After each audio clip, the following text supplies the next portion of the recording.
I'm a park ranger. There's something in the deep woods that shouldn't exist. I didn't know what to make of it at first. Just subtle, almost inconspicuous changes in my everyday life, yet they left me with a nagging feeling I couldn't shake. As a park ranger, I'd been working these trails for years, and I knew every inch like the back of my hand. But on random occasions they seemed different, as if the very earth beneath my feet had shifted slightly, just enough to set my nerves on edge. I'd set out every morning on those familiar trails, those that I'd walked countless times. But every so often something was off. A turn I swore I'd never seen, a tree that seemed out of place, or a path extending far beyond its usual reach. It was disorienting, as if the very fabric of the park was shifting when I wasn't looking. Looking back, I still can't recall when exactly it all began, and I don't consider myself paranoid. But in hindsight, I have to wonder if a little of that could have changed anything for the better. After all, in my time I had seen plenty of what the uninitiated might consider odd, even bizarre. People would go missing sometimes, hikers getting lost or venturing too close to a ravine. One or two others I could remember were never found. Other times, more than once, I radioed in a rusted-out car. Models that were decades old and seemed to have sat there for about as long, but no one could figure out when or how they got there. Then there was the occasional abandoned campsite, usually by unscrupulous campers days prior. But the weird ones, those I still don't know what to make of them. Not just abandoned, but so out of place. Miles from any trail, where I'd find them while searching for lost hikers or scouting new routes. Their contents typical, and yet too decomposed for their age and the recent state they were in. The headaches, though, they were something else.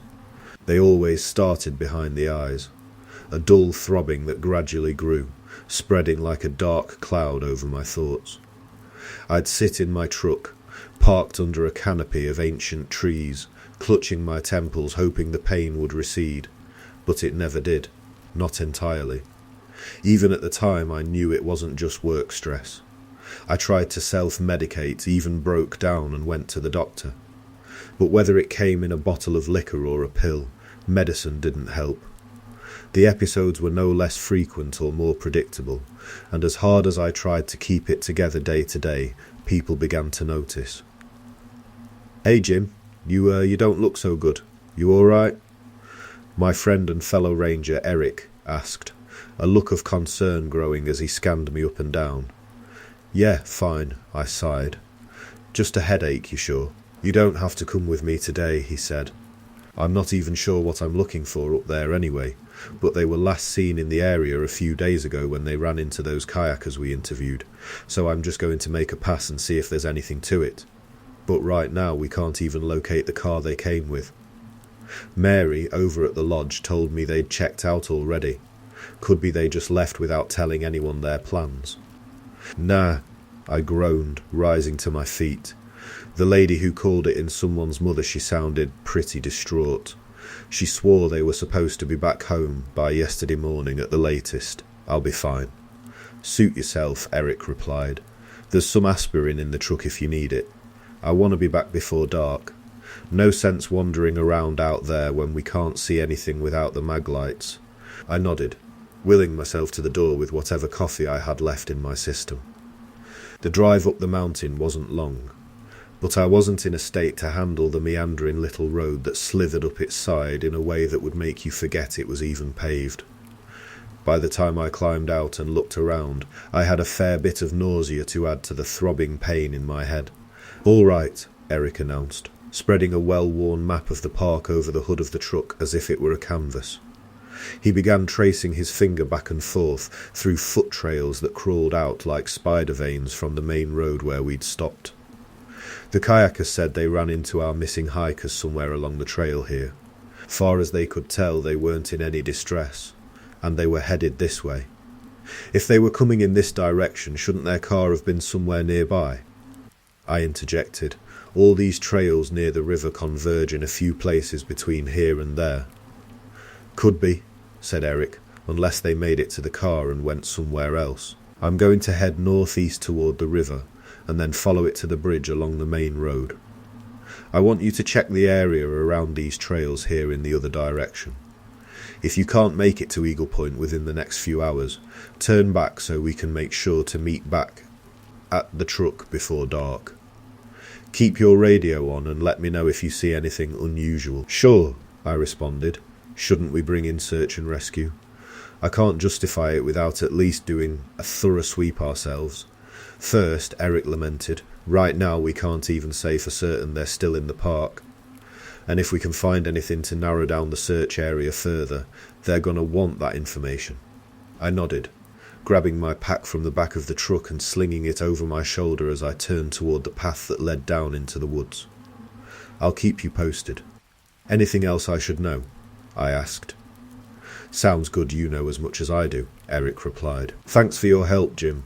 It didn't take long for me to lose sight of Eric and the truck as we went our separate ways. The area was vaguely familiar to me, though I couldn't remember if I'd ever taken this particular trail before. Occasionally I ventured into a clearing or animal track to check for trash, gear, blood, anything that might indicate a human being had recently been there. Nevertheless, I couldn't shake the feeling Eric was right about the couple I was looking for. Maybe they really did just leave. If they were missing, who's to say they weren't stranded somewhere along the old highway leading out of the mountains and back to civilization, where the state police should be searching for them? I mean, we had reported the case as soon as it came in, but as far as the cops knew, there's no sign they'd returned from the park. My thoughts were interrupted by streams of light penetrating the dense forest.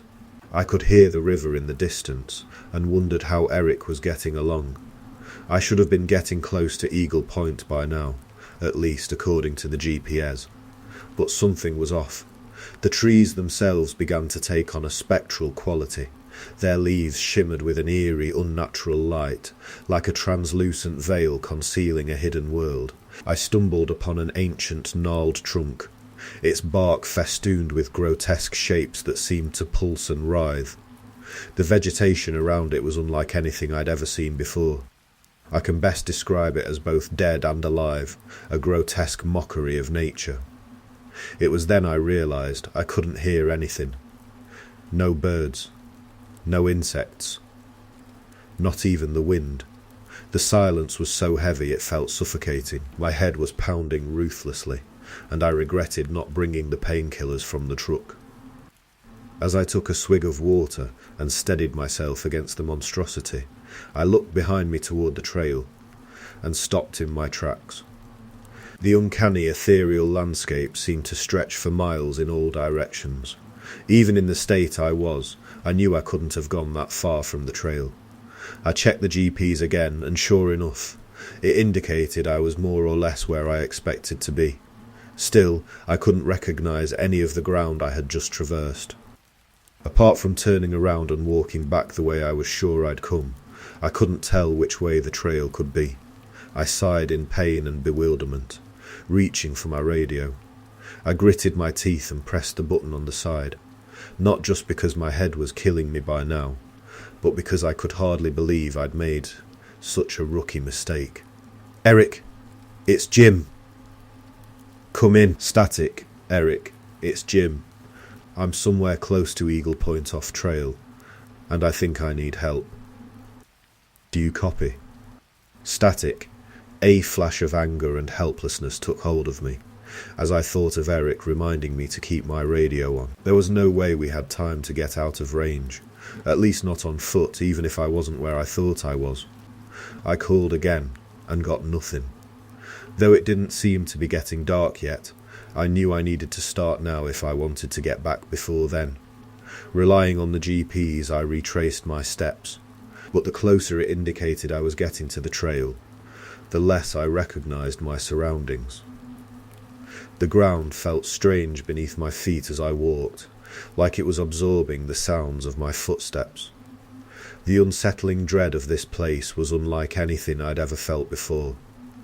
It wasn't just the barrenness, the absence of wildlife, or the oppressive stillness. I'd gotten turned around and lost in the past for brief periods while hiking alone, but that had only happened when I was much further off trail than I was supposed to be now. None of this made any sense. It was as if this patch of land existed in a reality of its own, governed by its own rules, unknown and malevolent. Sure enough, the GPS soon showed my location as nearly right on top of where the trail was supposed to be. But as I looked around, suppressing the fear growing inside my chest, I might as well have been 100 miles away. I kept trying Eric on the radio with the same result as before. It should have been getting darker by now, and I should have been well on my way back to the truck, where I was sure Eric would be waiting before long. But nothing was as it should be. I sat down on a boulder that looked like it was being consumed by some kind of blackish, veiny growth that reached down into the soil, exhausted and dizzy, hunger pangs joining the pulsating blows inside my head. If I didn't figure out what the hell was going on soon, I'd have to confront the reality of spending the night alone, lost in this alien place. Then I saw it. Not more than 50 feet away, stashed in a clearing that was nowhere near any discernible path, was a blue mid-size SUV, matching the description of the vehicle that belonged to the missing couple. How could I have missed that on my first pass through here? I rose cautiously, trying to figure out how it was possible for any vehicle to have made it out to wherever this was, let alone without leaving behind any apparent tracks or even disturbance to the surroundings. I checked the GPS again and saw I was supposedly near the main road, not far from where we'd left the truck. I yanked the radio off my belt. "Eric, come in, it's Jim. I think I found it. I think I found their car. Do you copy?" Static again. "Eric, come in, it's Jim. Please." I took my finger off the button and cursed under my breath. Useless, I resolved to check it out for myself. Maybe I could figure out where they went. More importantly, I might be able to at least drive it back to the road and find the truck, in the off chance they left a key.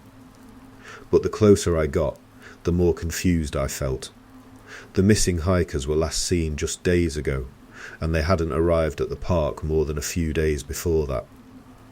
Yet what I was seeing looked as though it had been left there for months, maybe even years. I slowed, fairly certain this wasn't what I thought it was. But as I closed the gap, I could see the plates matched their car. This can't be, I muttered to myself, almost hesitating to reach for the door, like it was some kind of trap. A chilling, otherworldly shriek pierced the silence, so suddenly my whole body flinched and I fell down in shock. It was a high-pitched, inhuman wail that somehow managed to penetrate the draconian calm, reverberating through the forest like a bell. I've heard the calls of countless animals in my time, but this, before I could collect myself, it rang out again, closer this time. My head throbbed harder than ever, and I was overcome by inescapable vertigo. My symptoms intensified as whatever this thing was closed in. I clawed my way towards the car, raised myself up to the handle of the rear passenger door, and threw myself inside. I don't even remember turning to close the door behind me before I passed out, just as the howls of my pursuer reached the clearing. When I came to, I struggled through what felt like a nasty hangover to get my bearings.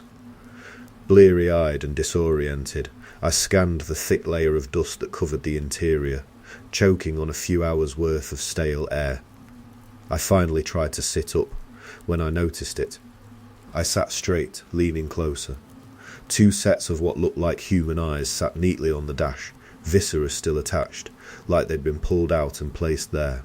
I didn't even have time to inspect the blood spattered across the inside of the windshield before my gut sent me flying out the door, retching uncontrollably. Then I froze, remembering yesterday's events. Or was it yesterday? I wasn't sure. The forest was deathly quiet again, no sign of whatever had made those awful noises. The same almost artificial light streamed through the thick woods, as though hardly a moment had passed since then. My pack was still on the ground where I'd dropped it falling down, and I checked the radio. I tried every channel I could looking for Eric or, well, anyone at that point. But all I found was that the battery was low. But how? I had grabbed the radio off the charger back at the station before I came up here. How long had I been out for? The battery should have lasted for weeks, if not months. I regained my composure and checked for keys. My heart leapt as I heard them jingle in the ignition, but immediately sank when I turned it over. Apart from the keys themselves, I didn't hear a sound. The car was dead. I'd have to walk out of here, wherever here was. I tried the GPS again and did my best to follow where I thought the main road should have been, but it wasn't. I saved the location of the car and hoped I'd be able to bring back law enforcement to collect the evidence of what could only be a crime scene. Little did I know that was nothing compared to what lay in store. I trudged on, racked by hunger and with a dwindling supply of water. I hadn't packed any food since the plan was to be back same day. According to the GPS, I was supposed to be well within familiar territory by now, no too far from the station. But everything around me was no more familiar than if I'd been dropped on an undiscovered continent. Fluorescent mould-carpeted patches of the earth, like blood spatter under a black light. Everything around looked to be in a state of death and decay, yet alive and pulsing with a synchrony that made me wonder if it was just my head or the earth itself. No matter how far I walked, I never saw or heard a single living thing, nor any sign of a trail or pathway. I made a beeline for the station, but never seemed to get any closer. All the while there was that growing sense, gnawing at the edges of my consciousness, that someone or something was watching me. Strange marks and patterns were etched burned into the trees, symbols that defied all understanding yet alluded to hidden meaning. I tried to focus. I had to keep going. Somehow something terrible had happened to those hikers, and one way or another I had to get splat. I staggered and lost my balance on something slippery and wet as a viscous mass hit me in the head from above, toppling me to the ground. Dazed, I raised my hand to my face and gagged, seeing the foul mucus that now coated it in a thick layer. More of the same ran down my face and back, and I struggled to wipe it from my eyes. I reached out to steady myself against a tree so I could stand, or rather what I thought was a tree. What should have been rough bark of some variety instead had a fleshy texture that gave way under my grasp. I jumped up, startled, when a cacophony of groans seemed to emanate from it in a crescendo. I pulled my hand away to see deep red rivulets mixed in with the mystery goo. Reeling back instinctively, I saw where it was all coming from. This tree was more like a profane amalgamation of what looked like human body parts, twisted and smashed together into something like a tree. Arms, legs, torso-toes, even heads with mouths agape that were likely the source of the haunting sounds. The disgusting mass seemed to recoil in kind, sending even more of the mucus oozing off its branches and down the trunk I had just leaned on. I stumbled over a small, square object that slapped wet against the mossy, fleshy surface of the ground and contrasted with its fluorescence. A wallet? I bent to pick it up and could just make out the name on the ID inside. It belonged to one of the missing hikers. I choked down bile as the implication sent my stomach heaving all over again. In my state of shock, only one thought kept running through my mind. I've got to get out of here. Hoisting my pack higher towards my shoulders, I grasped the straps and started running. I didn't know where to, or how long I could keep it up, but everything I was seeing, what I could process of it anyway, told me I had to. Miscellaneous belongings were scattered all around. Backpacks, sleeping bags, tents, old cameras, trash, food, even a steering wheel and a tyre, all in various stages of decay, littered my path as I ducked and dodged unimaginable horrors. Like the tree that wasn't a tree. Pools of blood-red liquid, creeping, writhing viscera, bushes of blinking eyes and shrubs composed of what appeared to be antlers. Fur and rotting meat greeted me at every turn. The pain in my chest grew harder to ignore with each step, and my pounding head sapped any strength I might have had. My pack grew heavier, and I slowed. I eventually collapsed to the ground in surrender as the load slid off, thudding on the ground behind me. The forest floor felt warm and inviting against my face as it sunk in like a pillow. The cadence of its haphazardly fluorescent covering seemed to hold my body in place as I willed it to move. The harder I tried, the faster my strength seemed to drain from me in waves of drowsy oblivion. The relief I felt when my headache began to subside was so sublime, I almost gave in for sheer gratitude in that moment. But then, I heard it.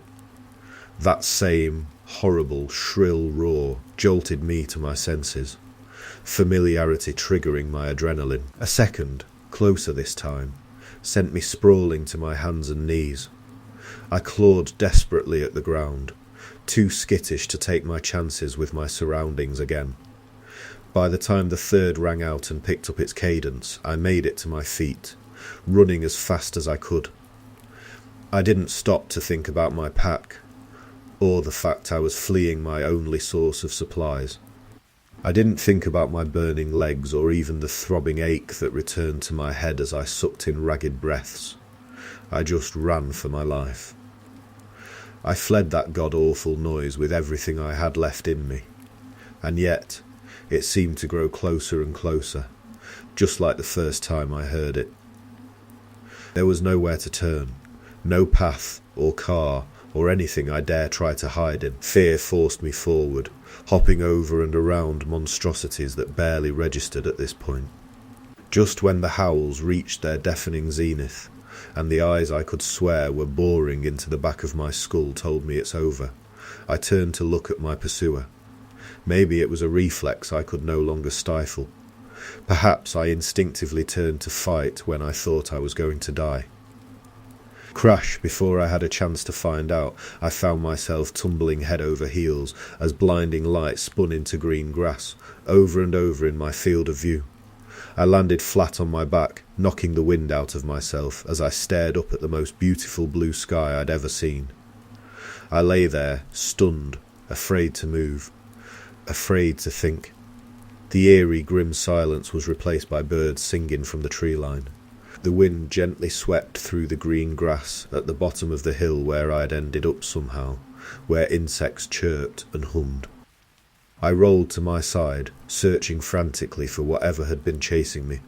I looked all around, but just like the last time, whatever it was had suddenly vanished, as quickly as it had appeared. With the immediate threat apparently gone, my body rudely reminded me of its condition. I hurt everywhere, and something was wrong with my skin, besides minor cuts and bruises. It was different. Dried, almost leathery, cracked and looser in places it shouldn't be. I felt more than exhausted, drained. Though my usual headache had dulled for the most part, I still struggled to get to my feet.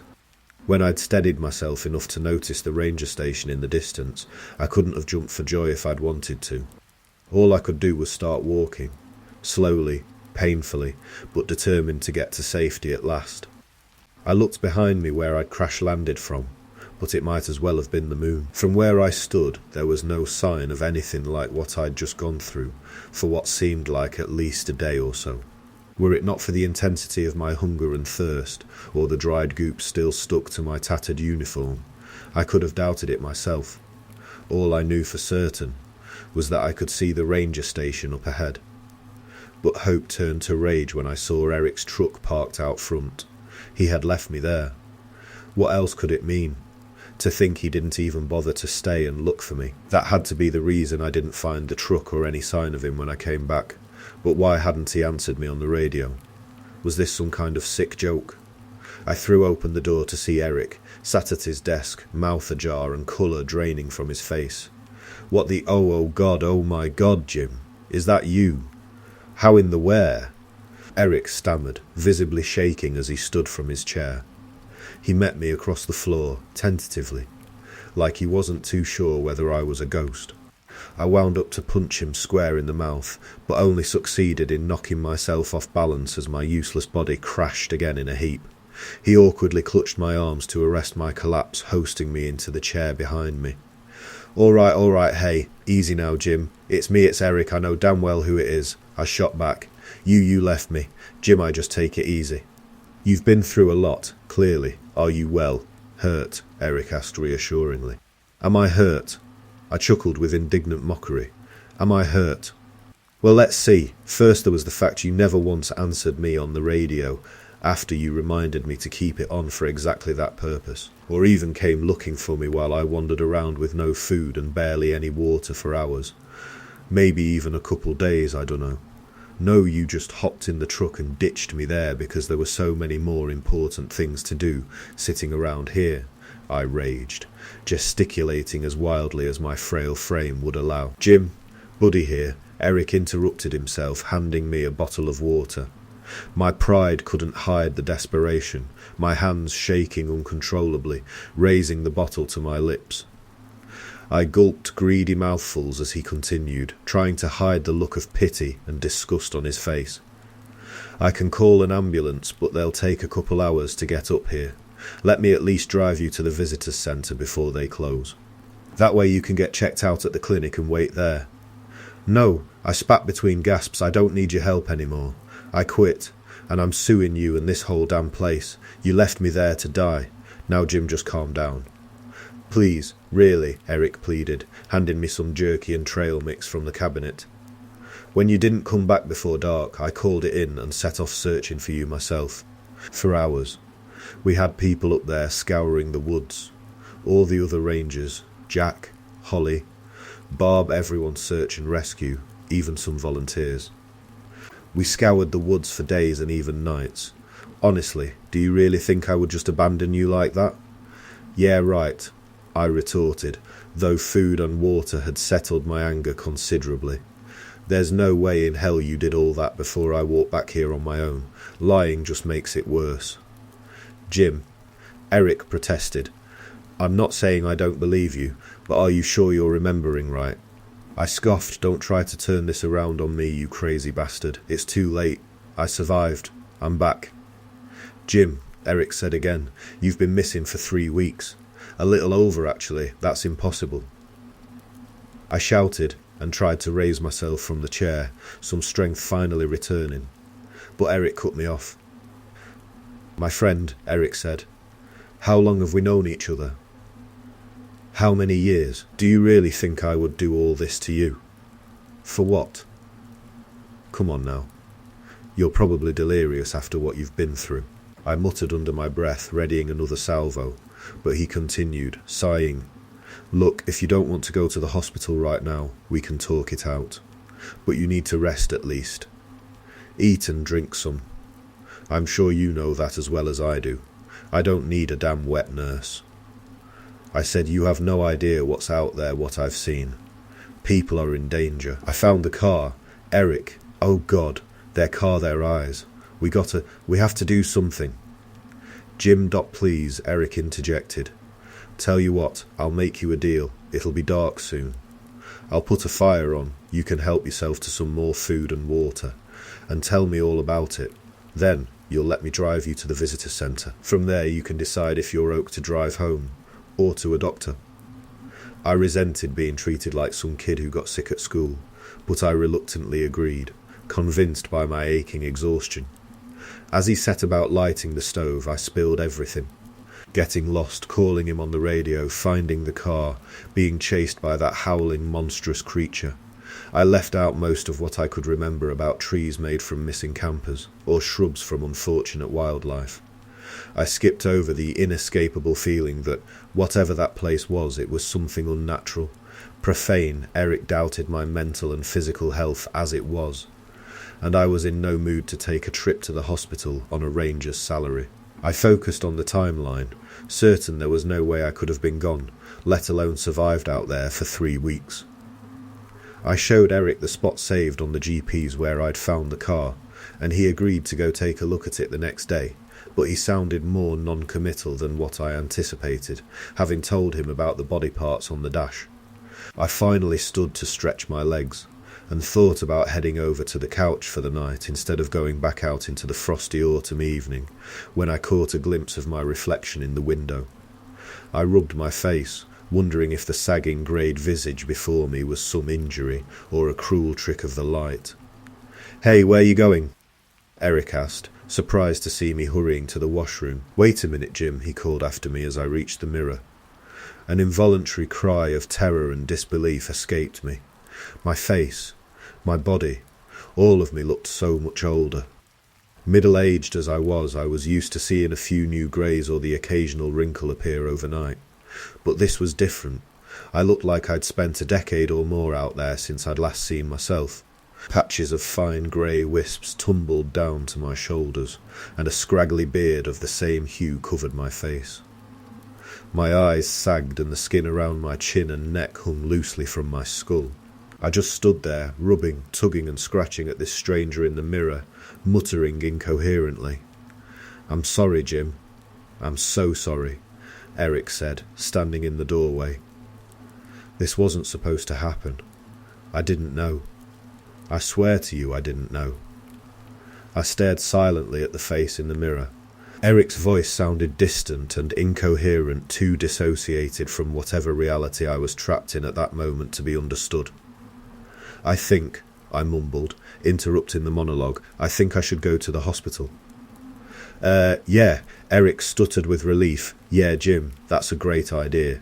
Let's do that." I barely registered the crisp night air greeting me as I stepped out from the warmth of the cabin, but it did seem to restore some of my faculties as I climbed into the truck. "Shotgun." I barked with a wry grin. Eric chuckled nervously. Of course. We sat in silence for a bit, the moonless night offering no assistance to the headlights blazing a trail down the mountain. My chauffeur winced when I finally spoke. "So, how long have you known about this?" I stared across the cab, watching him rub the back of his neck like it was a magic lamp with the answer he was looking for.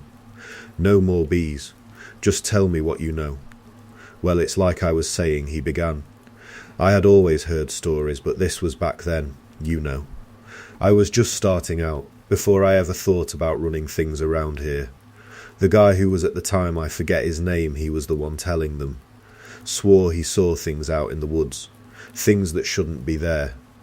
Not litter or abandoned pets, but something I know." I interjected, flatly, "Who else knows?" "How long? Jesse? Frank? Lisa?" "No, nothing like that," Eric insisted. "It was just stories, and it was before even your time with us. I told you, I didn't know anything like that was really out there." "How could I?" I scoffed. "Is my face just a story too?" Awkward silence resumed until the silhouette of the visitors' centre emerged from the roadside. "Just drop me at my truck," I said. "I can drive myself."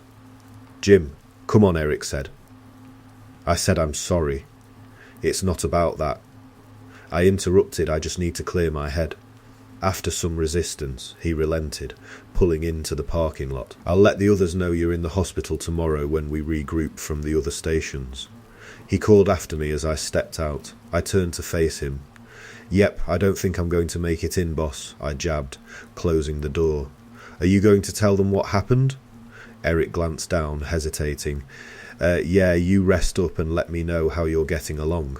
We can talk about disability insurance to hold you over the rest of the season, if the doctor recommends that route."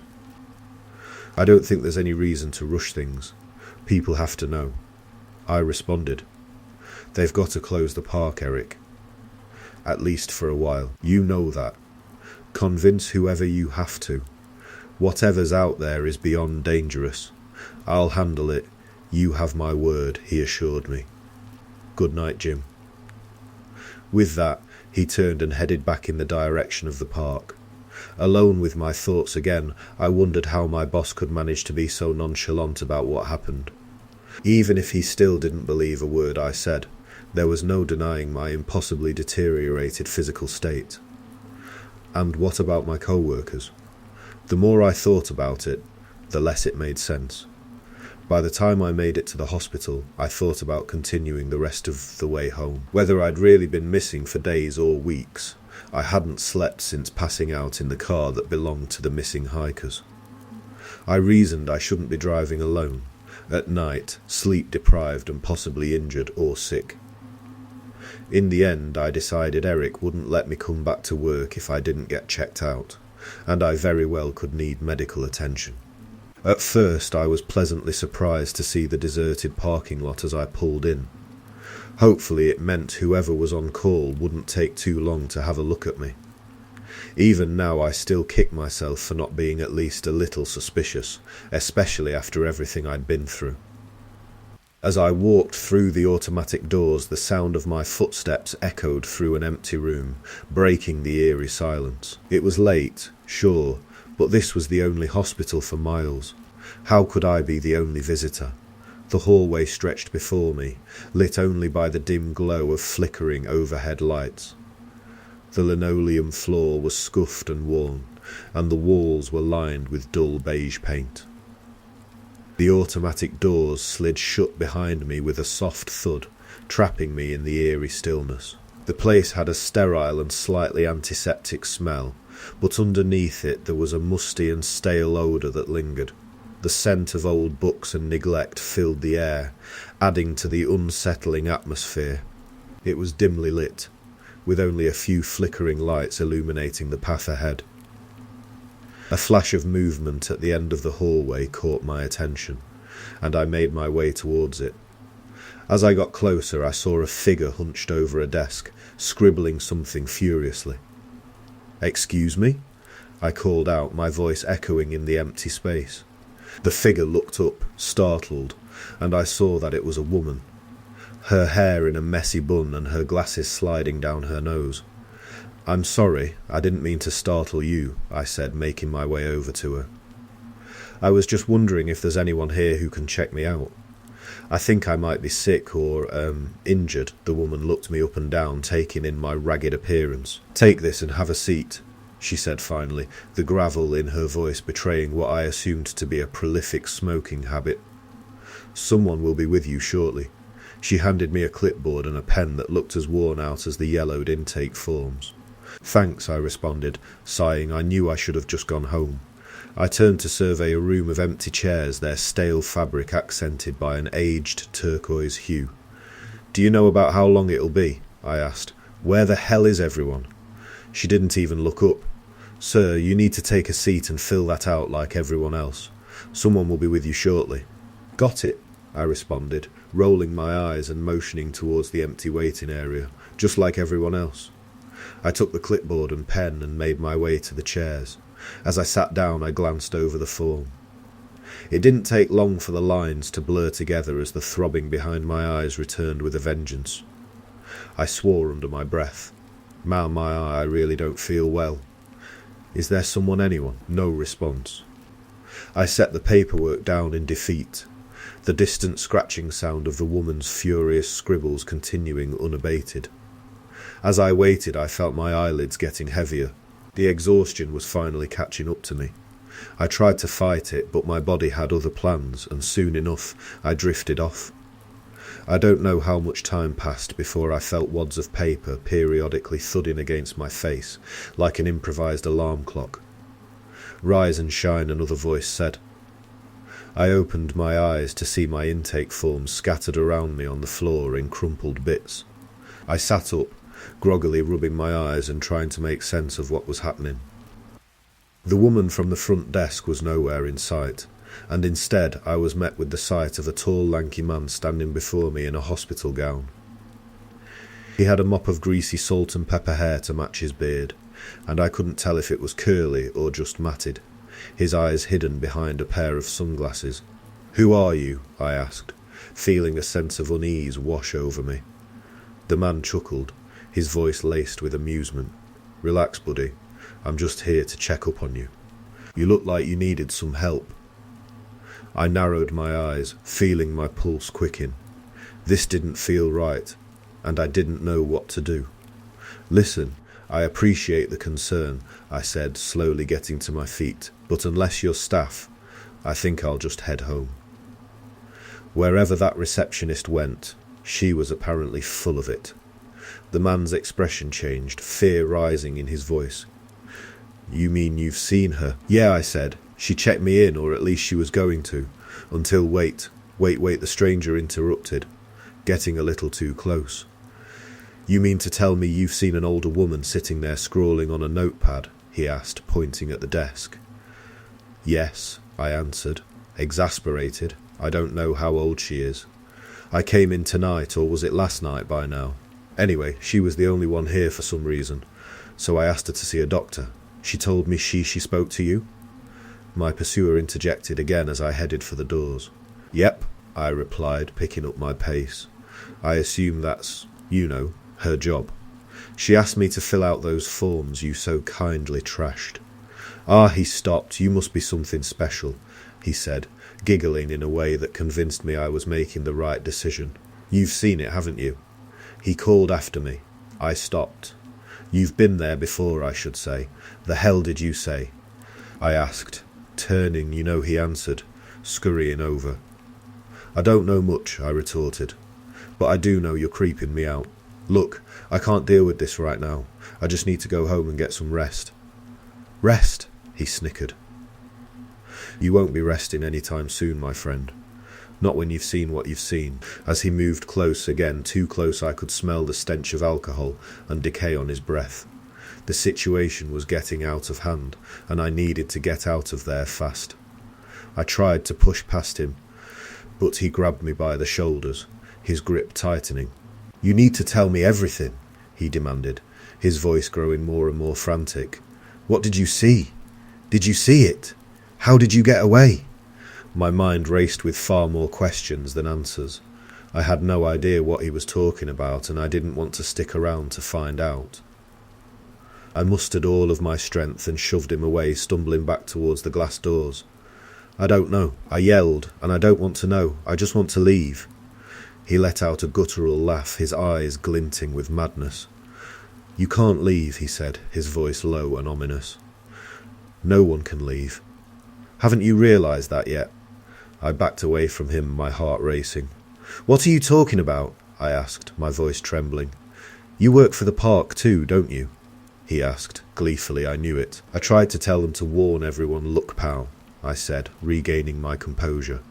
I don't know who you are, but we both know you don't work for the park.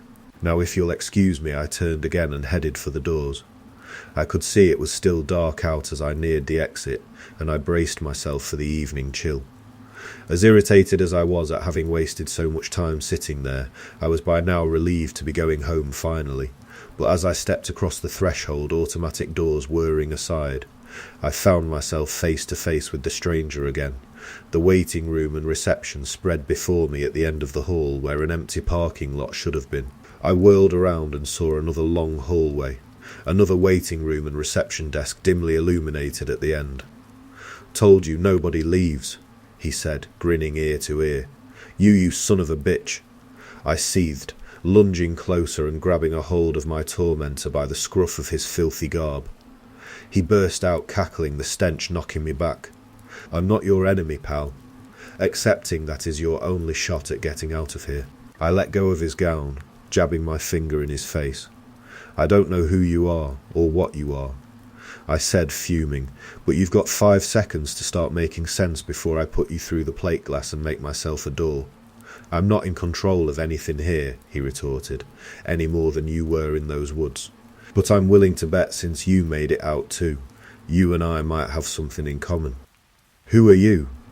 I asked, hesitating. Ned Hoskins, National Forest Service, he said, extending a hand. How long's it been? Out there, I mean. Outside? I said quizzically, shaking his hand. Name's Jim. Well, Jim, nice to meet you. Ned smiled warmly, his discoloured teeth seeming more pitiful than threatening now. Yes, outside, at the park.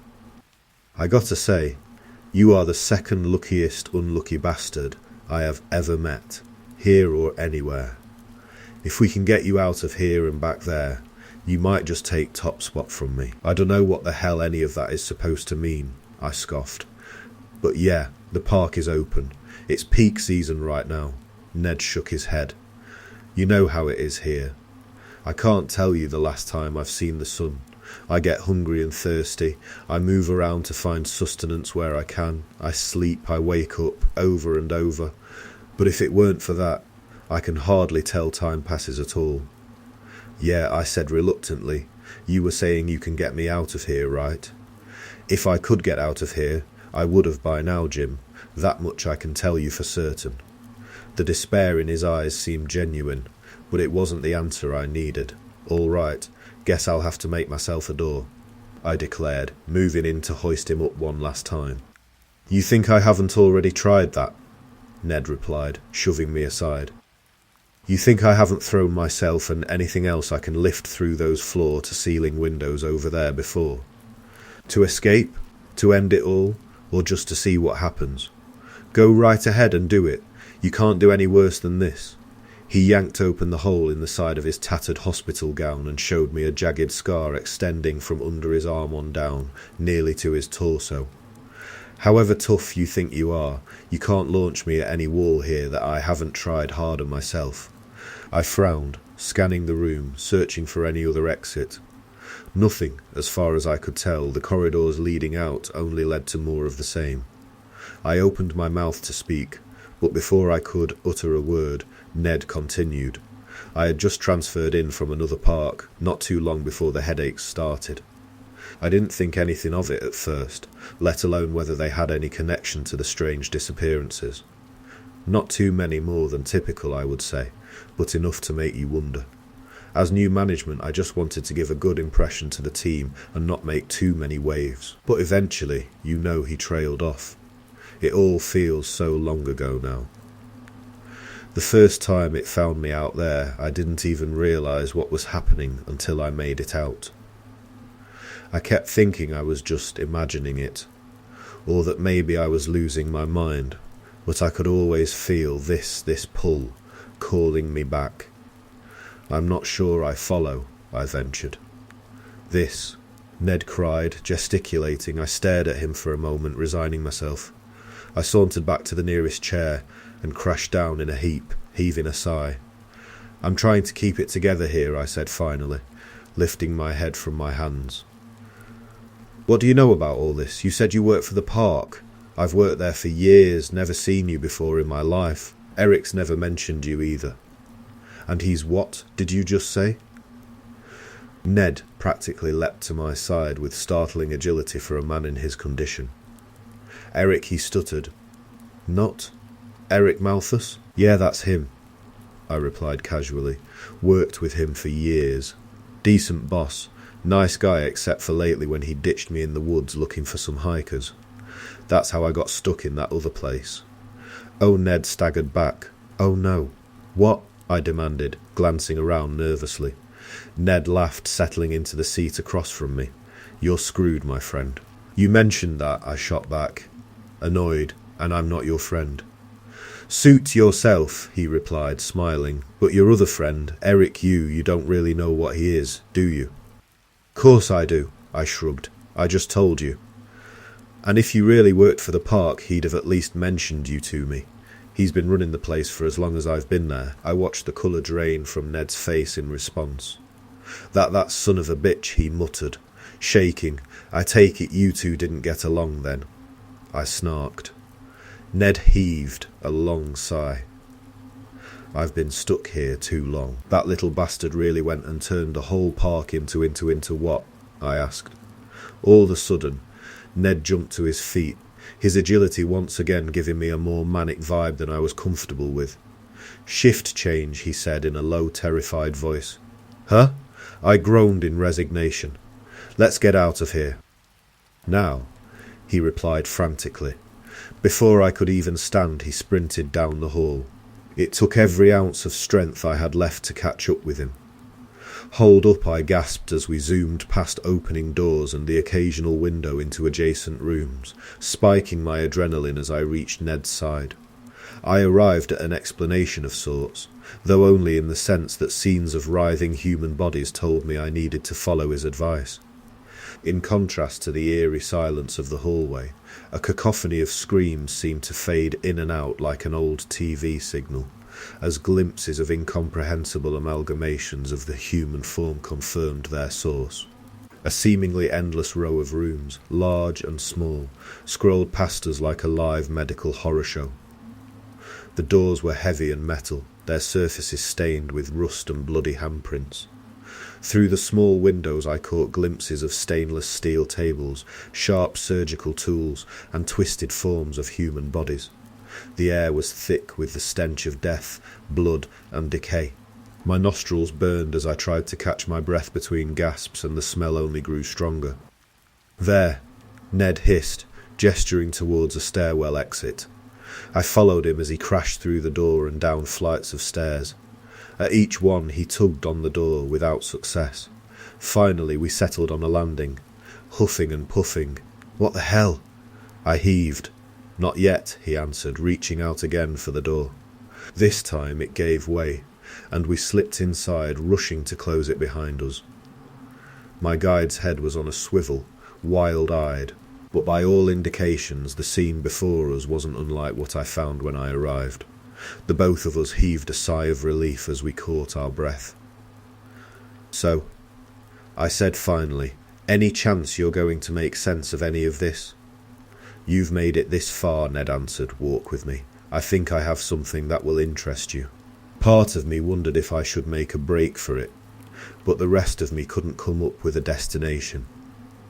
I followed him down the hall past 2 or 3 of the same desk and waiting area, until he stopped at what looked like a supply closet in one of the corridors.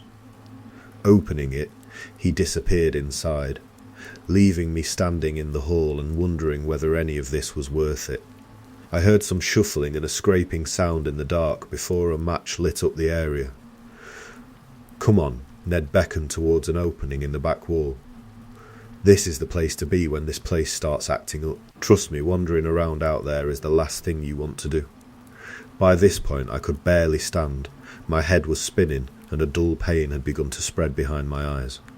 It'd been I don't know how long since I'd eaten properly or slept through the night. Any place to rest was better than the alternative. I followed Ned into the hidden room, my eyes adjusting to the dim ethereal light that seemed to come from nowhere, just like what I'd experienced in the woods. It was cramped and musty, but it seemed to have a fair amount of food and water stashed away. Ned lit a candle while I collapsed into a heap in the corner. "Home sweet home," Ned sighed with satisfaction, closing the closet door and moving some boxes in front of the hole in the wall while I collapsed onto a pile of blankets in the corner. "Thanks for sharing," I murmured. "No trouble at all," my host grinned. "You know how it is around here. Whenever you start hearing those god-awful screams coming from Eric's victims, it's time to get going. I'm not saying I know much about it, but I've noticed things get hairy whenever that receptionist you saw migrates from one floor to another, so I just call it a shift change. Things don't always work that way, mind you. But seeing as how you just showed up, it must hunger for you something terrible." "It?" I asked. "Yeah," Ned replied, "it. When I was still running things at the park, Eric was just a snot-nosed trainee. Always acting like he had something to prove from the get-go, tried to tell me and the other rangers what's what all the time, even when he didn't know what he was talking about. That's when this whole mess started. Still, it never occurred to me he was connected, until it was too late." "What do you mean, his victims?" I interrupted. "Those people and the missing people in the woods, correct?" Ned continued. "I can't say for sure whether Eric lured every missing hiker, every lost camper to their doom, the way he did you and I, but I can tell you right now, he's a sick, twisted man who's responsible for what you saw up there." "Lured me?" I raised an eyebrow. "Nah, he had crews out there looking for me for weeks. He told me so himself. I mean, if the goal was to make me like them, why send me here on my own?"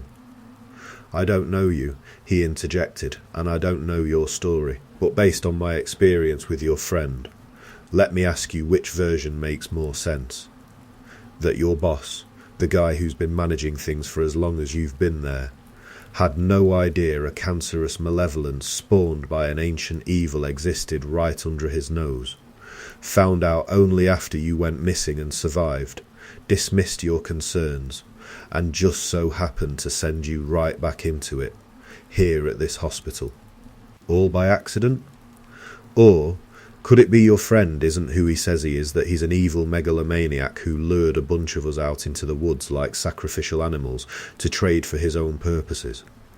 After he failed to seal my fate, unlike the others, he doubled down, insisting I spread the rot like a sickness to the nearest hospital under the auspices of getting me treatment." I stared at him for a moment. "I drove myself here was all I could muster." "Then you are unlucky twice over," he chuckled. "I don't know why some people like us, I suppose, come across it and live to tell the story.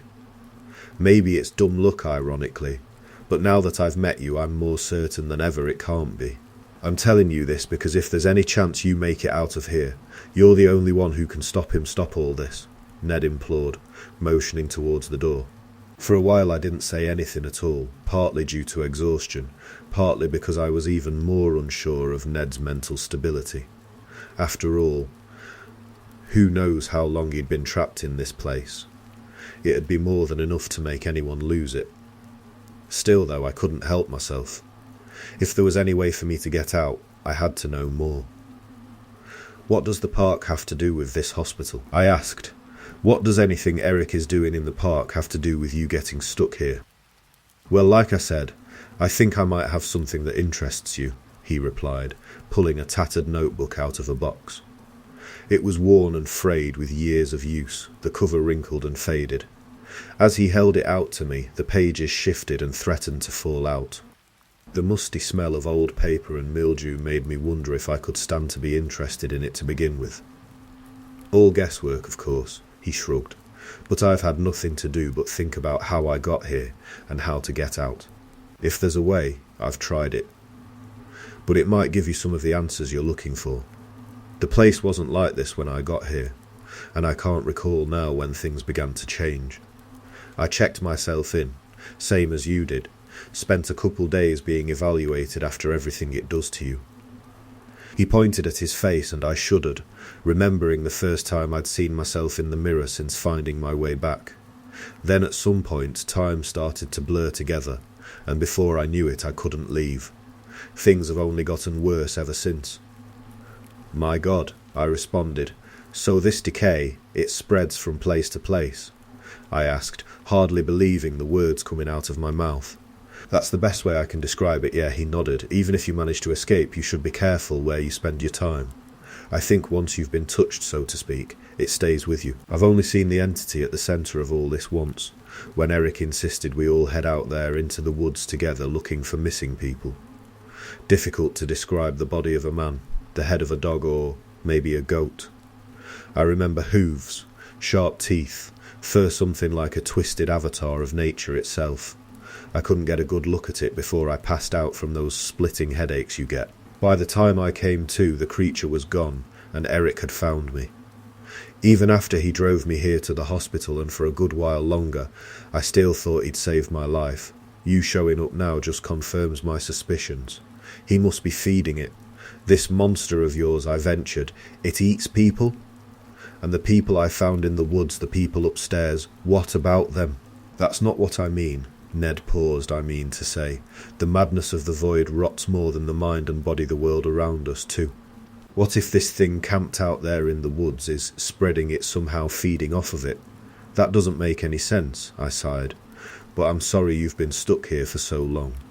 "I can't imagine it," he shrugged. "There isn't much happening to either of us that makes any sense. Hopefully, imagining it is the worst you'll experience." With that, my bizarre new acquaintance simply turned and lay down to sleep without another word. I stifled a chuckle and looked down at the tattered notebook. My mind raced, and yet I was near passing out myself. I had yet to learn anything that might help me escape. Part of me was screaming to get back out there and find a way out before Ned woke up and decided I was the one behind his predicament after all. But physically I couldn't resist the urge to sleep much longer. I decided to compromise and take a look at the notebook. It was filled with scrawled text and drawings, some of which were so faded and smudged that I couldn't make out what they were. But as I read on, I began to piece together a picture consistent with what he described. Moreover, the similarities between our experiences, the headaches, the disappearances, discovering this phenomenon in the woods, shook me to my core. And yet, still nothing about a way to escape it. Overwhelmed, I must have drifted off soon after, because the next thing I remember is opening my eyes to see a large rat staring back at me. Curiously, I'm not sure which was a more effective wake-up call, the unwelcome guest, or the realization that Ned was gone. Panic crept up my spine as I scanned the small space for any sign of where he went. The rat scurried away as I tossed aside the notebook and crawled out, into the closet. I rose, stumbling as my legs shook my stiffened frame. I steadied myself against the wall and took a few deep breaths. The door to the room was still closed, but I was suddenly struck with the feeling that I was not alone. "Ned?" I whispered, hoping he was just outside the door. There was no response. I took a step towards it, my heart pounding in my chest. I wasn't ready for what greeted me on the other side. Sunlight glinted off a sheet of aluminum that accented the ruin in front of me. I staggered back in shock, raising my hand to my face. What the eye muttered, trying to process the scene. I looked back to the hollow space behind the wall, where I'd evidently spent the night. But no amount of time could explain the difference between the hospital I slept in and the long-abandoned ruin I was now standing in. I took a step forward, trying to grasp the reality of the situation. The walls were warped and damp, the air thick with the smell of rot and decay. Struggling to understand, I looked around, desperately trying to reorient myself from where I'd been to the place I now found myself. It was as if a tornado had blown through the place without waking me.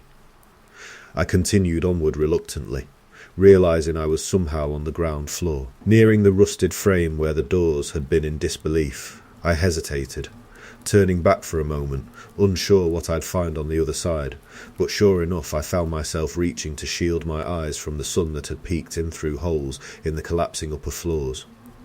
My truck sat innocently some distance away, tracks leading off into the woods.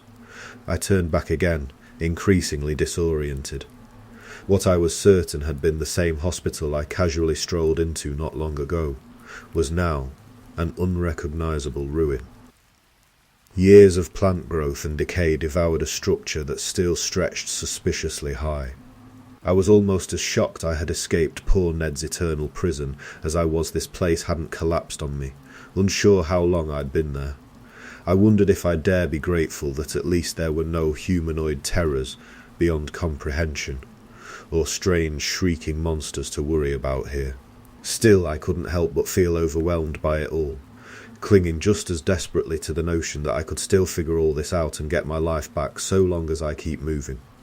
I made a beeline for my truck, determined not to let my reservations trap me in this place a second longer than necessary.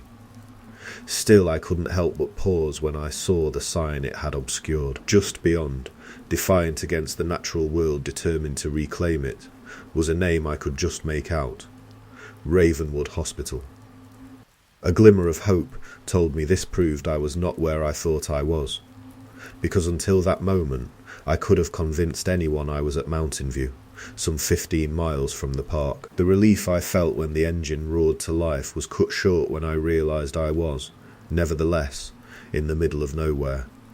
I had heard about Ravenwood, an asylum for the criminally insane, but it had closed down decades ago when the park expanded. No matter how exhausted or sick I might have been, there was no way to have driven all the way out here from the visitors' centre. Not by accident, and never mind mistaking abandoned ruins for a hospital. I rolled forward, cautiously following the tyre tracks that were my only way out. It was all I could focus on, aside from suppressing the panic that crept up whenever they disappeared and reappeared like dots to connect. For what seemed like hours, I glanced nervously between the windshield and the fuel gauge, driving through and around an obstacle course of rugged terrain crosscut by streams, rocky crags, and impassable forest. From what I could remember, Ravenwood shouldn't have been too far from the only road I could have taken this way from the visitors' centre, but that assumed I was headed in anything resembling the right direction. By the time I saw the outline of an old ranger station on the horizon, I was running on fumes. I had no choice but to make my way there as soon as possible. The old cabin looked like it hadn't been used in years. The paint on the wooden exterior was so faded it was nearly gone. The door was hanging off its hinges, and I could see nature's green reaching up from the earth to swallow the structure from all sides. The thought of spending time there was not exactly reassuring, but it was the only shelter for miles, and I had no way to be certain of where I was. Finding Randy and John there when I pulled up had to use just about any luck I had left. They stared in bewilderment as I stepped out, and I did my best to smile and act as though nothing was amiss. If anything Ned told me about Eric was true, I had no way to know who else might be involved. "Hi there," I called out, hoping to convince them in spite of myself. "What are you doing all the way out here?" "I should ask you the same thing," John replied, stepping off a ladder as Randy set down his shovel. I approached casually, shrugging my shoulders. You know, the usual. Bob and Eric asked me to take a look at some dead areas we may need to clear, and I suppose I got a little turned around. The three of us approached, and I could see confusion and skepticism on their faces. "That's weird," Randy said. "Just last week, Eric told all of us you were on sick leave until further notice. Said you were so sick, we shouldn't even try to contact you." "Yeah," John agreed. "You're back already?" He never even mentioned it. I broke their gaze nervously, caught off guard. If I'd lost an entire week, there was no hope of hiding my condition from my co-workers. Yeah. I chuckled. "I guess so." Randy continued. "You don't look so good. No offence." "No worries," I sang, trying not to sound desperate. "I suppose this job really takes it out of me. But yeah, I'm back at it. What about you?" John hesitated. We hiked out. Been doing some trail maintenance, and now we're fixing up this old cabin before the snow this winter makes it impossible. "Great." I smiled. "You mind if I lend a hand?" "I'm afraid I used up all my fuel just finding my way back here." I was looking for the main road, and Randy raised an eyebrow. "Jim, the main road is miles from here." "Are you sure you're all right?" I shrugged, still trying to keep it together. "Yeah, man. Never better. What gives?" "Okay," John interjected, diffusing the situation. "Sure, Jim. Glad to have the help." He handed me an axe. I was going to start gathering dry timber to restock the firewood, but you can get a head start since you've already been out looking. "Sure, I'd be happy to," I smiled, reaching out. I racked my brain trying to think of where to go, what to do next. Grateful I'd managed to smooth things over. But I was sorely mistaken. Before I could take it, Randy snatched the axe from John's hand, spun it around and raised it over his head. The realization hit me too late, and I had hardly raised my hand and stepped back before he brought the back of the axe head down on my head. I flinched, but he managed to clip the side of my head, knocking me to the ground. I groaned and instinctively tried to stand. John shoved Randy back, berating him. "What the hell, Randy? Not like this." "Screw you, John," Randy shot back, raising the axe again. John grabbed it and tried to wrestle the murder weapon from his hands. We don't even know how he ended up here. He wasn't supposed to make it back. What exactly are we going to tell Eric if you kill him now? Randy didn't get a chance to respond. I hurled myself at him, still somewhat dazed, desperate to put up a fight. John yanked the axe free as I crashed into Randy, and the two of us tumbled to the ground, cursing and thrashing. I nearly had him pinned, and I thought about how much time I should spend beating on him before making a break for my truck. It was then I felt something hard and heavy make contact with the back of my skull, sending sharp pain and nausea shooting through my body. I collapsed to my side in the fetal position, reaching back to feel warm liquid gushing from the open wound. I gagged as the world spun into darkness. When I came to, I couldn't move. My head was killing me, and not just because of the gash still oozing blood from the back of my head. I stifled my gut reflex, not wanting my nausea to draw attention. The cold draft blew in through gaps in the walls of the cabin, pricking my senses. I was lying on the floor in the corner, my hands and feet zip-tied. Despite the disoriented state I was in, I could feel my heart rate quicken as I tried to focus on my surroundings. I could hear the wind howling, and the distant sound of water rushing over rocks from nearby streams. My captors were still bickering over what to do with me. "We can't just leave him out here," John groaned, exasperated. "Eric was adamant he has been chosen." "Then what's he doing here?" Randy asked Riley. "You don't honestly believe that crap your boss drones on about, do you? What part of the cosmic madness of true knowledge is so compelling? If Eric wants him gone so bad, let's just dump him. It'll be our secret. Nobody else needs to know." "No, John insisted. This is the second time Jim's made it back somehow. He'll want to handle this personally, like he did with his old boss. Randy sighed. Whatever, the guy's a nutcase, and for all I know your friend Jim is too. This isn't what I signed up for when my parole officer told me this place paid cash for day work. Now you've got me in the middle of nowhere on a 3-day hike talking about some ritual. I'm not going back to prison for whatever you and the rest have going on. Even if I wanted to get him back to Eric, I'm sure as hell not dragging him there on foot. Relax, John said. You'll get your money. I got a hold of Eric on the sat phone. If he can convince the crew to fly him out here by helicopter, it won't be long at all. My blood ran cold. It didn't sound like I had much time to get out of there somehow, but if I moved a muscle I'd immediately give myself away. To make matters worse, I was fighting a losing battle with my bladder. I had one move, and I made it. Hey you, I spat, trying to make the gravel in my voice sound determined. The hell is your problem? John stood up, surprised. Well, look at that Randy. You managed not to kill him. Yet, Randy scoffed. Whatever, man, you're the one who put him down. What do we do now? Let me go, I answered. Unless you want me to piss all over your floor, just let me outside for a bit. I bet you boys like to watch anyway. The three of us argued for a minute, before John marched over, exasperated, and yanked through the zip ties around my wrists with his pocket knife. There, he grinned, hop on out. We'll give you some privacy. You've got 60 seconds. I rolled my eyes, struggling to my feet. Fine, I groaned. As I hobbled toward the door, Randy opened it for me, bowing sarcastically and motioning with his hand. Enjoy, he giggled. I had half a mind to stomp on his toes as I hopped past, but he kicked my bound feet out from under me, and I went sprawling helplessly into the dirt outside. The pair roared with laughter as I cussed and spat, rolling around. So much for my escape plan. I sheepishly made my way to the far corner of the cabin where I could lean for balance. My momentary relief was nearly interrupted by a distant chopping sound coming over the horizon.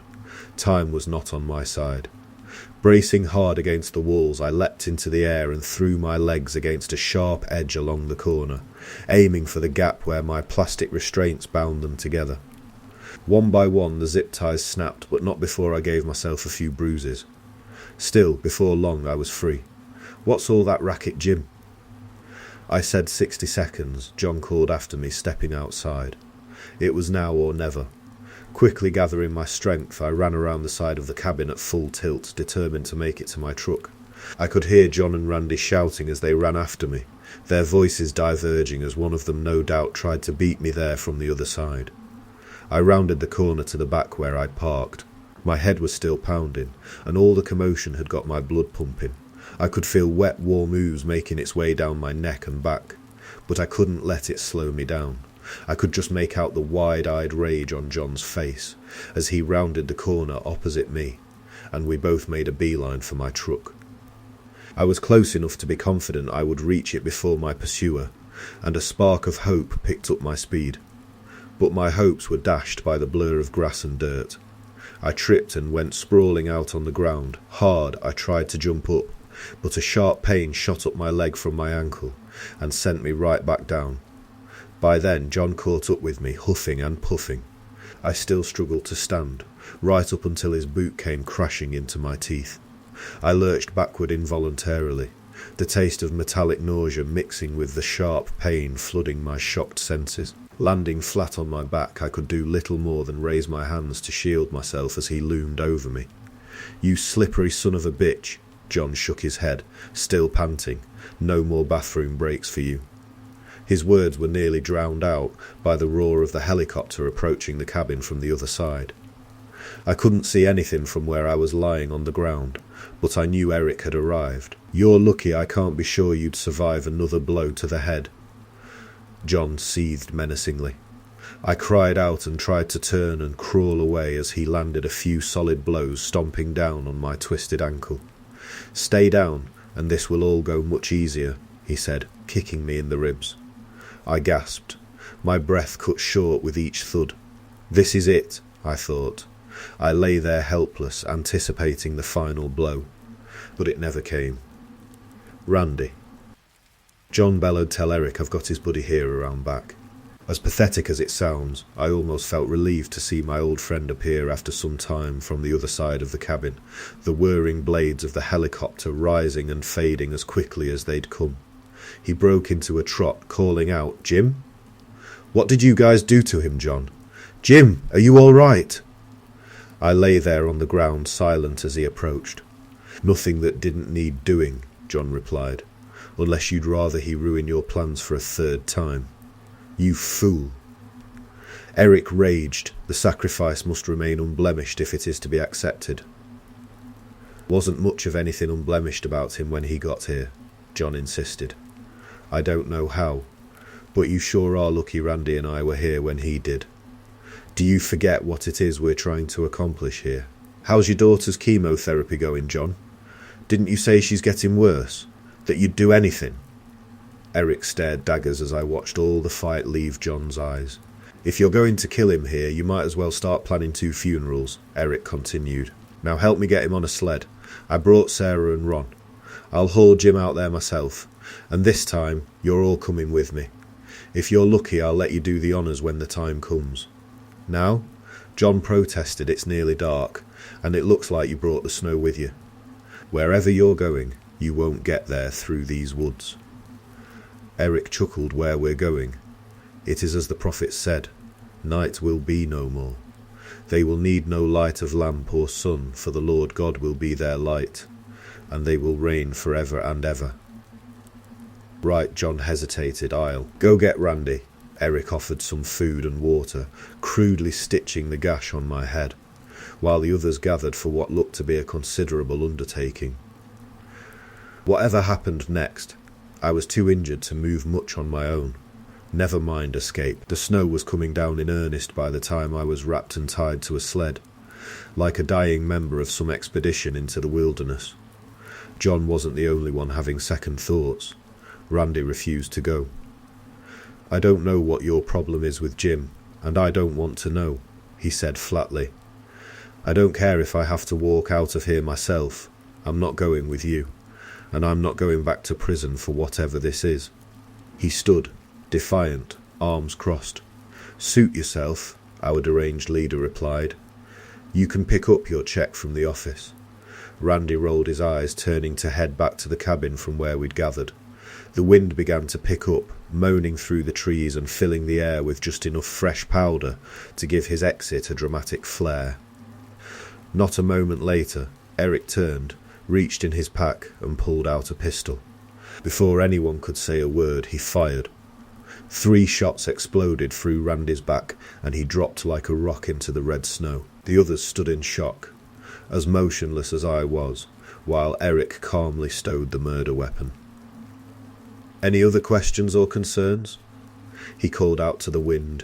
Good, John, Sarah and Ron quietly picked up the gear and followed a man who may easily have become their killer into the woods as he lugged me behind with a rope. No matter how long I stared at them, I couldn't figure out why they wouldn't jump him all at once, or at least make a break for it. What on earth could he hold over them?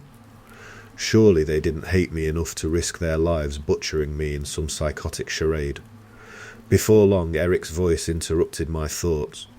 "So, Jim," he huffed, his words only somewhat audible over the grinding of my makeshift prison over the lightly covered forest floor, "I understand you went to the wrong hospital. I told you. You should have taken my offer." He laughed, as if expecting a response. I didn't. He continued, "You know, old friend, that's a very special place. I wasn't even certain it existed until they told me about what happened to you. But places like that only attract people like that, so you can believe me when I tell you what happened wasn't my plan. Not at first, anyway. It's thinner there, the veil between this life and the oblivion we all yearn for, and yearns for us. Places of death and suffering long forgotten. Some people, maybe people like us the broken, the anguished, the despaired, they can cross it sometimes. After all, blessed are the meek, for they shall inherit the earth. Was Ned one of these meek souls of yours?" I interrupted, struggling to speak against the pain that cut through every breath. "Is that why you trapped him in that place?" Eric stopped in his tracks for a moment and glanced back at me. Ah, so the bastard is still there, he cackled even harder. You know what, I'm glad you two had a chance to catch up. You really are meant for this. For what? I asked, weakly. For what billions of people today, and throughout history, have sought after religiously, he answered. Reunion with the divine in every sense, the sublime oblivion of absolute enlightenment, the formless void of infinity beyond the natural world, where mere existence breaks the mind under the cosmic weight of truth. I probably should have anticipated it by now, but I immediately regretted asking. It went on like that for some time, and I tuned most of it out in silence. I heard enough to know Ned was right. I was to be offered up like fresh meat to the nightmare I fought so hard to get away from, slowing its relentless, inevitable devouring of the world as we know it. Somehow this was supposed to confer a reprieve from its effects upon those willing to present someone else in their place. At least that was Eric's version of the story I gleaned from all the gibberish. It was pitch black out, and everyone had the mag lights on, determined to get wherever they were taking me. I'd assumed we would make camp at some point, but it never came. By the time I saw the first rays of a strange glow piercing through the trees, I assumed morning had come. I told myself the intense quiet was just an adjustment to the howling wind and snow that had ceased. But the uncanny weight of dread in my gut was matched only by the growing familiarity of the otherworldly landscape that unfolded around me. For the first time I fought as hard as I could, though helplessly, against my restraints. I groaned and struggled through the pain radiating through my body. The intensity of my headache was reaching a fever pitch, and I knew all too well what it meant. My efforts barely interrupted my captor's monologues. Desperation became full-blown panic when the faded belongings of my ill-fated predecessors came into view, scattered about. They paraded past my trapped gaze on all sides, a grim prelude to my fate. Shattered ribs intermingled my screams with choking, coughing and sputtering as I involuntarily fought for air, for release, for freedom. The group came to a halt, and when I saw why, I nearly soiled myself. There it was, the tree that Psychopath thought so highly of. The one I knew first-hand was no tree at all. It was even more massive than I remembered it, and I squeezed my eyes shut tightly, trying anything to avoid seeing the monstrosity in detail a second time. The discordant moans of countless voices trapped in eternal agony grew to a crescendo, as if in anticipation. Eric looked gleeful in a manic sort of way. He grinned, wide-eyed, with shaky hands that now struggled to untie me. Even then it seemed he never tired of hearing himself talk, almost shouting over the hellish chorus. "What would you trade for knowledge, Jim?" Prometheus stole it from the gods. Odin plucked out his own eye for it. Adam forfeited his very soul. As for me, well, I would burn the whole world, and more. Some called it Odin's tree, others the tree of life. Nirvana. Can't you feel it? It hungers for those whose souls are prepared. Even a god hung himself here for a chance at what I am giving you. And yet you try to flee. But not this time. I will fulfill my oath once more, and claim what is rightfully mine. I couldn't hear much of what he said after that, and I couldn't have understood much, even if I did. I was nearly paralysed by the pounding in my head. I struggled with everything left in me just to avoid passing out. At some point, Eric must have untied me, because I found myself rolling around on the strange ground. I remember the slimy sensation of the disgusting mucus oozing from the tree in places, fluorescent, pulsating mould of some kind in others. The voices had become so loud, so intense and all-encompassing. Their increasingly high-pitched, inhuman wail that reverberated through everything around could only be the same formless threat I had narrowly escaped, the first time I encountered it in this place. The sound resonated in a hum that seemed to come from everywhere. I frantically tried to roll, to crawl, to writhe and flail away from that place at any cost. Through the blur of tears and with hands clasped tightly over my ears, I caught glimpses of the carnage.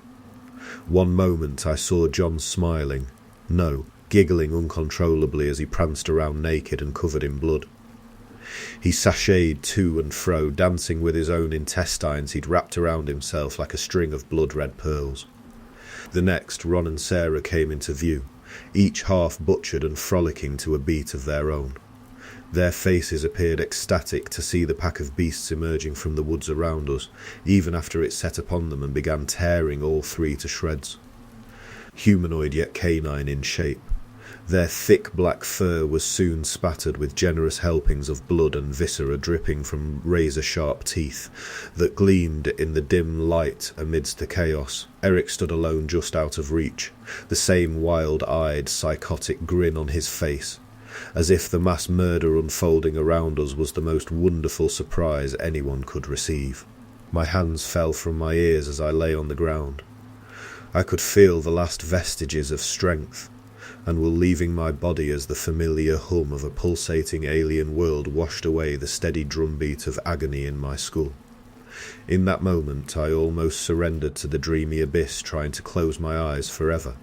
I stared at the man who had caused all this, who ruined my life and murdered so many people for some unhinged quest. He had been my friend.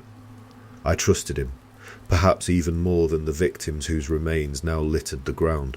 I couldn't just let go, not until I had my revenge. Slowly, methodically, I raised myself up, one limb at a time. Eric was oblivious, lost in the ecstasy of the massacre he orchestrated.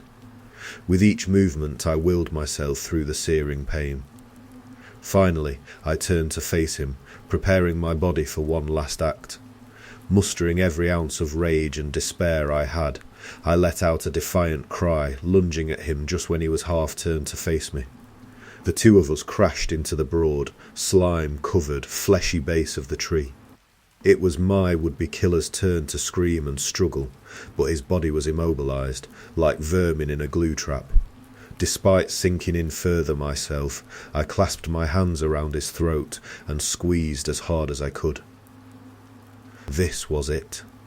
I had no hope of escape, but neither did my tormentors. A head-spinning mix of terror and triumph flooded my final moments, though I can't remember if I'd managed to kill Eric with my own hands before I passed out for good. When I awoke on the forest floor, I assumed I was dead, that I'd finally crossed over into the formless void that had been my nightmare in life. However, I began to have my doubts when I effortlessly rose to my feet. As far as I could tell, my injuries had vanished without a trace, along with Eric and the rest. Were it not for the gear laying around nearby, I might have doubted my sanity and whether any of it really happened. There was no indication of the events that haunted my last memories, and I found his pistol in the bag where he'd stashed it, along with the sat phone. It didn't take long for me to reach someone at headquarters, though we spent more time trying to figure out where I was to send help before the battery ran low. In the weeks that followed, I was subjected to a criminal investigation into the disappearance of the people who tried to kill me. The authorities were determined, and I'm not sure I wouldn't have been charged had they been able to find Randy's body. Weeks of manhunts with crews scouring the park turned up no sign of him or anyone else, and the case eventually went cold for lack of evidence. I wish I could say my story ends there, that I defeated the evil and saved the world through grit, luck and sheer commitment to my mission. But that would be a lie. My miraculous recovery feels more profound than even my previous narrow escapes. It's not just my wounds that disappeared. The aches and pains, the wrinkles, the weakness and exhaustion, all gone. Constant headaches were replaced with vivid nightmares of the tree that isn't a tree, and strange voices murmuring in a language I can't quite understand. I feel more alive than ever, but at a cost. I can feel its pull through my dreams, its rhythm beckoning like a heartbeat. Eric was a bastard, but I think I know what I have to do. I guess that's why I've shared all this, so if you ever find yourself in my position, you will too.